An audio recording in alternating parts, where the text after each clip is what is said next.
இப்போ நம்ம என்ன ஸ்டோரி பார்க்க போகிறோம் அப்படின்னா புக் அப்படின்ற ஸ்டோரி தான் பார்க்க போகிறோம். ஒரு அழகான ஒரு புக்கு ஒன்று இருக்கும். அது வந்து என்ன பண்ணுவாங்கன்னா படிச்சுட்டே இருப்பாங்க. அப்போ படிச்சுட்டே இருக்கும்போது ஒரு பொண்ணு தான் படிச்சுட்டே இருக்குமா. அப்போ வந்து அதுக்கு என்ன தோணுன்னா, எப்படி இந்த புக்கிலலாம் இவ்வளோ அளவு ஆர்வமாக இருக்குது, எல்லாமும் வந்து நாட்டு நடப்பு அப்படின்றது மட்டும் இல்லாமல் நிறையா வந்து எப்படின்னா வாழ்க்கையில் எப்படி வாழணும் அப்படின்றத கொடுத்துருப்பாங்களாம். நம்ம எப்படிலாம் இருந்தால் நம்ம வந்து மகிழ்ச்சியாக இருக்கலாம், ஹாப்பியாக இருக்கலாம், எப்படிலாம் இருக்கக்கூடாது அப்படிலாம் கொடுத்துட்டே இருந்தாங்களாம். படிக்க படிக்க அந்த பொண்ணுக்கு ரொம்பவே பிடிச்சிருந்ததான்.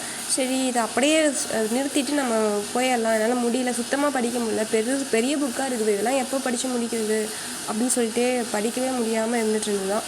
அதுக்கப்புறம் மனசு எப்போ சோர்வாக இருக்குதோ அப்படியே படிச்சுதான். ஏன் அப்படி சொல்கிறாங்க அப்படின்னா, ஒரு புக்கு வந்து ஒரு நல்ல நண்பனாக இருக்குமா.